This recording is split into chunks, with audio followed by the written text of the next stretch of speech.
آج ویو 360 میں پاکستان کے وزیر خزانہ واشنگٹن میں IMF اور ورلڈ بینک سے کیا امید کی جا سکتی ہے، اور ڈیجیٹل میپنگ ٹیکنالوجی جو ماضی میں پھر سے رنگ بھر رہی ہے۔ السلام علیکم، وائس آف امریکہ کے واشنگٹن اسٹوڈیو میں آپ سب کو خوش آمدید۔ ویو 360 کے ساتھ میں ہوں سارا زمان۔ پاکستان کے وزیر خزانہ اسد عمر IMF اور ورلڈ بینک کی اسپرنگ میٹنگ میں شرکت کے لیے اس وقت واشنگٹن میں ہیں۔ اس موقع پہ ان کی ملاقات ان اداروں کی اعلیٰ قیادت سے ہوگی۔ یہ ملاقاتیں ایک ایسے وقت میں ہو رہی ہیں جب پاکستان کی معیشت مشکلات کا شکار ہے اور پاکستان IMF سے بیل آؤٹ پیکج کے لیے مذاکرات بھی کر رہا ہے۔ ایک نظر ڈالتے ہیں پاکستان کی جو معیشت ہے اس کی صورتحال پہ۔ اگر ہم پروجیکشنز دیکھیں تو اسٹیٹ بینک آف پاکستان نے پاکستان کی جو مجموعی قومی پیداوار ہے اس میں ترقی کی، اس میں اضافے کی جو پروجیکشن کا ٹارگٹ پہلے دیا تھا اس سال کے لیے وہ 6.2% تھا۔ مشکلات کا اندازہ آپ کو ہوگا اس میں ریویژنز کو دیکھ کے، جب ہم یہ دیکھتے ہیں کہ اس میں نہ صرف اسٹیٹ بینک آف پاکستان نے کمی کی، 3.5 سے 4% کی گروتھ اب ایکسپیکٹ کی جا رہی ہے، بلکہ ADB، ورلڈ بینک اور IMF تینوں نے ہی پاکستان کی GDP میں گروتھ کی جو پروجیکشن ہے ان میں کمی کی ہے۔ تو اس سے ظاہر ہوتا ہے کہ بین الاقوامی سطح پہ بھی پاکستان کی جو معیشت ہے اس کی مشکلات کی جانب بھی اشارہ ہوتا ہے۔ اب اسپرنگ میٹنگز اس وقت ہو رہی ہیں، ان میں کن معاملات کو زیر غور لایا جائے گا ان کے بارے میں ہم بات کریں گے اسد اللہ خالد سے، جو اس وقت IMF کے ہیڈ کوارٹر سے ہمارے ساتھ ہیں۔ اسد، پہلے تو یہ بتائیے کہ IMF کی جو میٹنگز ہیں اس میں دنیا بھر سے ہی حکام اور معاشی ماہرین شرکت کر رہے ہیں، اور دیکھا ہم نے یہ کہ دنیا بھر کی معیشت میں ترقی کی شرح میں کمی کا اعلان کیا گیا ہے، کیا وجہ بتائی جا رہی ہے اس کی؟ جس طرح سے 193 ممالک کو معاملے جو ہے 93 ممالک کو کور کرتا ہے IMF کا جو اکنامک آؤٹ لک رہتی ہے، ورلڈ اکنامک آؤٹ لک جس کی بات ہوئی ہے اس حوالے سے جو پروجیکشنز ہیں دنیا بھر کے لیے اس میں بھی کمی کی گئی ہے، اور جو مین ایشوز جو اس میں ذکر ہوا ہے وہ خاص طور پہ امریکہ اور چائنا کا جو ٹریڈ وار چل رہی ہے اس کے حوالے سے بات ہو رہی ہے کہ اس کی کافی امپیکٹ آئے گا، جو دنیا بھر کی گروتھ ریٹ ہے اس پہ امپیکٹ آئے گا۔ اس کے علاوہ بریگزٹ ایک امپورٹنٹ رول پلے کر رہا ہے۔ یورو زون میں جو ایشوز اس وقت چل رہے ہیں اس کی وجہ سے کافی حد تک جو ہے وہ ترقی کی شرح کم رہنے کے حساب سے۔ اچھا، تو دو وجوہات آپ نے بتائی ہیں، ایک بریگزٹ ہو گیا اور دوسری امریکہ اور چین کے درمیان جو تجارتی جنگ ہے وہ ہو گئی۔ تو آپ کی آڈیو میں تھوڑا سا ہمیں نوائز پیچھے سے آ رہا ہے، اس لیے میں چاہوں گی کہ ہم جو دوسرا سوال ہے اس کو بھی اگر آپ بریفلی ہمارے ویورز کے لیے بتا دیں، پاکستان سے متعلق کیا کہا جا رہا ہے واشنگٹن میں اس وقت؟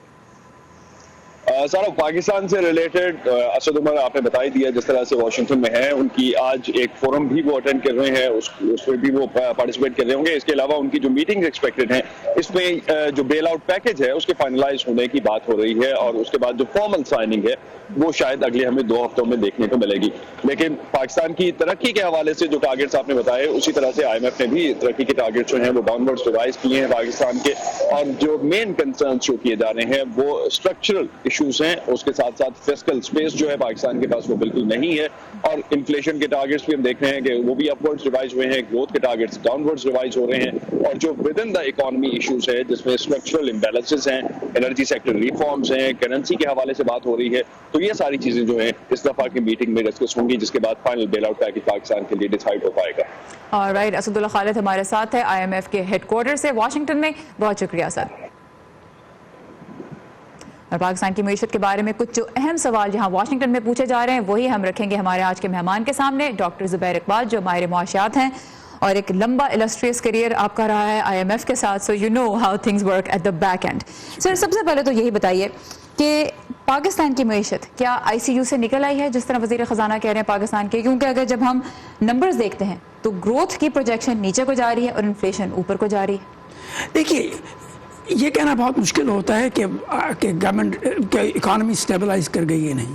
یاد رہے کہ ابھی تک اکانومی کنڈیشن کافی کمزور ہے، اور جیسے آپ نے فرمایا کہ انفلیشن بڑھ رہی ہے اور گروتھ کم ہو رہی ہے، یہ تو نارملی یہ چیزیں اکٹھی جاتی ہیں۔ جب گروتھ کم ہوتی تو اس وقت انفلیشن یقیناً بڑھتی ہے۔ اصل مشکل جو ہے وہ یہ ہے کہ ہمارا ملک، ہماری اکانومی جو ہے وہ اپنی کنڈیشنز، اپنے لمٹس سے بہت آگے سپینڈ کرتی رہی ہے۔ ہم اپنے جسے کہتے ہیں لمٹس کے اندر نہیں رہتے، اور کافی عرصے سے نہیں رہ رہے، تو ہوتا یہی ہے کہ اس کی وجہ سے امبیلنسز پیدا ہو جاتی ہیں، اور پھر وہ ان امبیلنسز کی وجہ سے آپ کو ایڈجسٹ کرنا پڑتا ہے۔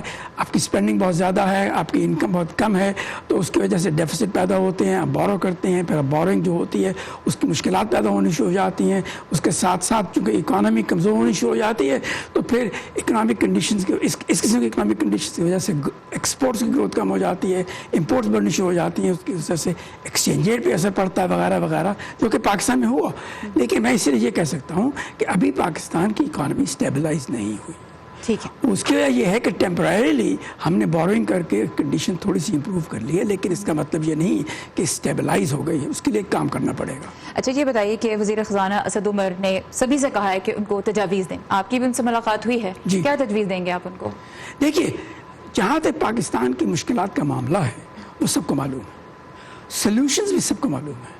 اصل پرابلم جو آ جاتی ہے وہ امپلیمنٹیشن کی بات ہوتی ہے. پاکستان نے پچھلے 30 سال سے وعدے کیے, امپلیمنٹ نہیں کیے, جس کی وجہ سے ہماری بڑی امبیرسمنٹ ہے. تو اس حکومت کے ہاتھ میں کیا ہے؟ کیونکہ یہ تو ہم دیکھ رہے ہیں کہ پچھلے کئی سالوں کا مسئلہ ہے اور موجودہ حکومت بھی یہ کہتی ہے کہ اس کو ورثے میں ملے یہ سارے مسائل, لیکن ظاہر ہے کہ اب آپ جیت کر آئے ہیں اور ایک مینڈیٹ لے کر آئے ہیں اور یہ حکومت چلانے کی ذمہ داریوں میں سے ایک ہے کہ ماضی کی غلطیوں کو سدھارا جائے. کیا کرنا ہوگا سدھارنے کے لیے, اور کیا حکومت وہ اقدامات اٹھا رہی, کیونکہ لوگ پریشان نظر آتے ہیں, کیا لوگوں کی پریشانی اس وقت جائز ہے یا معیشت کو ایسے مشکل دور سے گزرنا ہوگا جس کے لوگوں کو اپنے آپ کو تیار کرنا ہے؟ دیکھیے, آپ نے جو کہا بالکل درست فرمایا. جہاں تک اس کنڈیشن کا معاملہ ہے, اگر لوگ مشکل میں ہیں اور اس کے متعلق پروٹیسٹ کر رہے ہیں تو وہ جسٹیفائڈ ہے. لیکن اس کے ساتھ ساتھ یہ بھی دیکھنا ضروری ہے کہ اکانومی کی کنڈیشن ایسی ہے کہ ابھی کنڈیشنز اور خراب ہوں گی, ابھی انفلیشن اور بڑھے گی, ابھی گروتھ اور کم ہوگی, ابھی ان ایمپلائمنٹ اور بڑھے گی. اس کے بعد کنڈیشنز بہتر ہونا شروع ہو جائیں گی, لیکن اس میں وقت لگے گا. اس میں آپ کو پالیسی امپلیمنٹیشن کرنا ہوگی جو کہ اب تک ٹھیک طرح سے نہیں کی گئی. اصل بات یہ آ جاتی ہے کہ آپ کا جو سیونگ انویسٹمنٹ گیپ ہے وہ بہت زیادہ ہے. اس کی وجہ سے اس کی بیسک وجہ یہ ہے کہ آپ کا جو بجٹ ہے وہ بہت ڈیفیسٹ میں رہتا ہے. اگر آپ اس بجٹ کے ڈیفیسٹ کو کم کرتے ہیں تو اس کی وجہ سے آپ کی ایکسٹرنل فائنینسنگ ریکوائرمنٹ جو ہے وہ بھی کم ہو جاتی ہیں. اب جب یہ حکومت بات کرے گی آئی ایم ایف سے بیل آؤٹ کے لیے, اس کو فائنلائز کرنا ہے, کیا ایکسپیکٹ کر سکتے ہیں ہم ان میٹنگز میں بھی آئی ایم ایف والے اور ورلڈ بینک والے پاکستان کو کیا کہیں گے, پاکستان انہیں کیا کہے گا, کیا کہنا چاہیے؟ دیکھیے, جہاں تک آئی ایم ایف کا تعلق ہے تو بہت سمپل اسٹیٹ سی بات کرتے ہیں.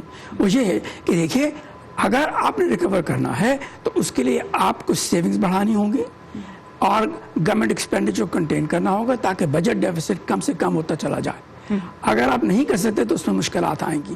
ان کو کرنے کے لیے آپ کو 3-4 بڑی اہم چیزیں کرنی ہوتی ہیں. ایک تو آپ کو اسٹرکچر ریفارمز کرنی ہوں گی جس میں 3 چیزیں بڑی اہم ہیں. ایک تو انرجی سیکٹر ہے, دوسرا اسٹیٹ انٹرپرائزز ہیں. پاکستان کے اسٹیٹ انٹرپرائزز ہر وقت خسارے میں رہتے ہیں. وہ خسارہ بہت نقصان دہ ہے کیونکہ وہ سبسڈیز پہ چلتا ہے. سبسڈیز کون دیتا ہے؟ غریب لوگ دیتے ہیں, امیر لوگ نہیں دیتے. تو اگر ٹیکسز بڑھتے ہیں تو اس کی وجہ سے یہ جو اسٹیٹ انٹرپرائز ہیں ان کو آپ امپروو کر سکتے ہیں, ان کی سبسڈی بھی امپروو کر سکتے ہیں, پر پرائیویٹ غریب لوگوں پر اس کا برا اثر نہیں پڑتا. لیکن یہ ضرور کرنا ضروری ہو جاتا ہے. تیسری بات یہ آ جاتی ہے کہ آپ نے ایکسٹرنل سیکٹر جو ہے اس کو کیسے فکس کرنا ہے. وہ خود بخود تو فکس نہیں ہوگا. امپورٹس بہت زیادہ ہیں, ایکسپورٹس کم ہیں اور نہیں بڑھ رہی. اس کی وجہ ایک تو ایکسچینج ریٹ ہے, دوسری بات ڈومیسٹک ڈیمانڈ ہے. اگر ڈومیسٹک ڈیمانڈ بڑھتی چلی جاتی ہے تو پھر جو کچھ آپ پروڈیوس کریں وہ ڈومیسٹکلی کنزیوم کر لیتے ہیں. اب یہ آپ مجھے بتائیے کہ ایک عام بندہ جو یہ سوال رکھے آپ کے سامنے کہ کیا حکومت ٹھیک کر رہی ہے یا نہیں ٹھیک کر رہی ہے, ایک معیشت کے اور معاشیات کے ماہر کے طور پہ آپ کا کیا جواب ہوگا؟ ٹھیک کر رہی ہے لیکن انف نہیں کر رہی, کم کر رہی ہے. اس سے کہیں زیادہ کرنا ہوگا, اس سے بھی زیادہ سخت کرنا ہوگا. یقیناً کرنا ہوگا. بہت شکریہ. زبیر اقبال صاحب ہمارے ساتھ تھے, ماہر معاشیات. امید ہے کہ یہ ایشو جو ہے یہ اس طرح سے آہستہ آہستہ پروگریس کرے کہ اوورآل پاکستان کی جو اکانومی ہے وہ اس سٹیج پہ بہرحال پہنچ جائے جس پہ ضرورت ہے. لیکن آپ کو یہ کہنا ہے کہ مزید سخت اقدامات کرنے ہوں گے, اور جس کا مطلب یہ ہے کہ عوام کو, پاکستان کے عوام کو ابھی ایک مزید سخت وقت کے لیے اپنے آپ کو تیار کرنا ہوگا. اور میں ایک آخری بات کہتا چلوں, وہ یہ ہے کہ گورنمنٹ کو یہ چاہیے کہ اگر وہ کسی قسم کا وعدہ کرتی ہے آئی ایم ایف کے ساتھ تو اس کو پورا کرے, ورنہ وعدہ نہ کرے, کہ اس کی وجہ سے نقصانات زیادہ ہوں گے, فائدے کم ہوں گے. آلرائٹ, بہت شکریہ آپ کے وقت کا زبیر اقبال صاحب. خدا حافظ. نیوزی لینڈ کی مساجد پر حملوں کی ویڈیو سوشل میڈیا پہ نشر ہونے کے بعد امریکہ میں بھی غور کیا جا رہا ہے کہ کس طرح سوشل میڈیا پلیٹ فارمز کو محفوظ بنایا جائے اور آزادی اظہار رائے کی راہ میں کسی قسم کی رکاوٹ کھڑی کیے بغیر انتہا پسند مواد کی تشہیر روکی جائے. اس سلسلے میں امریکی ایوان نمائندگان میں ایک سماعت منعقد کی گئی جس میں قانون سازوں نے گوگل اور فیس بک کے اہلکاروں سے ان کمپنیوں کی پالیسیز جاننے کی کوشش کی۔ تفصیلات کے لیے ہم چلیں گے نیلوفر مغل کی جانب جو اس وقت کیپٹل ہل سے ہمارے ساتھ ہیں۔ نیلوفر، کیا نتائج سامنے آئے؟ سارا، کل جب یہ سماعت ہوئی تو فیس بک اور گوگل نے امریکی قانون سازوں کو یہ بتایا کہ سوشل میڈیا کمپنیز جو ہیں وہ اپنے اپنے پلیٹ فارم پر نسل پرستانہ، آزادی اظہار اور اس سے متعلق جتنا بھی مواد ہے وہ اس پر اپنے نگرانی کا کام جاری رکھے ہوئے ہیں اور اس کی روک تھام کے لیے وہ اقدامات بھی کر رہے ہیں۔ لیکن سب سے اہم بات جو دیکھنے میں آئی وہ یہ کہ ریپبلکن اور ڈیموکریٹس جو قانون ساز ہیں وہ بنیادی حقائق پر ہی متفق نہیں ہے، یعنی کہ کس کو اس کا ذمہ دار ٹھہرایا جائے اور اس کی روک تھام کے لیے کس قسم کے اقدامات کیے جائیں، اور سب سے بڑا خطرہ کیا ہے، مزید جانتے ہیں اس رپورٹ میں۔ ایک چرچ، ایک یہودی عبادت رپورٹ ہم نے دیکھی۔ اب یہاں پہ یہ میں دیکھ رہی تھی کہ اس سماعت پہ کچھ جنوبی ایشیائی اور مسلمان تنظیموں کی جانب سے بہت تنقید بھی کی جا رہی ہے، اس کے بارے میں کچھ بتائیے۔ سارا، یہاں پر یہ بات میں بتانا چاہوں گی کہ ابھی جب سماعت ہوئی نہیں تھی تو اس سے پہلے ہی اس سماعت کے طریقہ کار اور اس کے شرکاء کے بارے میں تحفظات کا اظہار کیا گیا۔ یعنی اقلیتوں کے حقوق کے لیے کام کرنے والی کم از کم 20 ایسی تنظیموں نے مسلمانوں، سکھوں اور یہودیوں اور تمام جو مذہبی اقلیتیں ہیں ان کو اس سماعت میں نہ شامل کرنے پر اپنے تحفظات کا اظہار کیا۔ ان کا کہنا تھا کہ سماعت میں ایسے لوگوں کو جگہ دی گئی جو کہ نفرت پر مبنی جرائم کا باعث بنتے ہیں۔ انہوں نے یہ تجویز دی ہے کہ آئندہ جو بھی سماعتیں منعقد کی جائیں کانگریس کو چاہیے کہ وہ جامع ہو، کیونکہ یہ ایک بہت بڑا مسئلہ ہے اور اس میں تمام مذہبی اقلیتوں کو شامل کرنے کی دعوت دی جائے۔ کیونکہ ہم نے دیکھا کہ اس سماعت میں مسلمان بھی موجود تھے، ڈاکٹر ابو صالح ان کا نام ہے، اور اس کے علاوہ یہودی تنظیموں سے بھی تعلق رکھنے والے لوگ تو تھے، لیکن آئی تھنک جو بڑا ایک ایشو جس طرح آپ نے بھی اشارہ کیا کہ ایک بڑا ایشو یہ تھا کہ جو مختلف اقلیتیں جو نسل پرست مواد سے متاثر ہوتی ہیں، جن کو اس سے سب سے زیادہ خطرہ ہوتا ہے، ان کی آواز کو مؤثر طور پہ اس میں شامل نہیں کیا گیا اور ایسے لوگوں کو بھی پلیٹ فارم دیا گیا جو اس طرح کا مواد شیئر کرتے ہیں جس میں نسل پرستی کا عنصر ہے، سفید فام نسل پرستی کا عنصر ہے، جس سے مختلف اقلیتوں کو خدشہ ہے اپنے تحفظ کے بارے میں۔ سو نیلوفر مغل ہمارے ساتھ ہیں کیپٹل ہل سے۔ تھینک یو ویری مچ نیلوفر۔ اسرائیل کے موجودہ وزیر اعظم بنجمن نیتنیاہو 5ویں مرتبہ ملک کے وزیر اعظم بنتے نظر آ رہے ہیں۔ وہ اسرائیل کی تاریخ کے پہلے ایسے سیاستدان ہوں گے جو 5 مرتبہ یہ عہدہ سنبھالے گا۔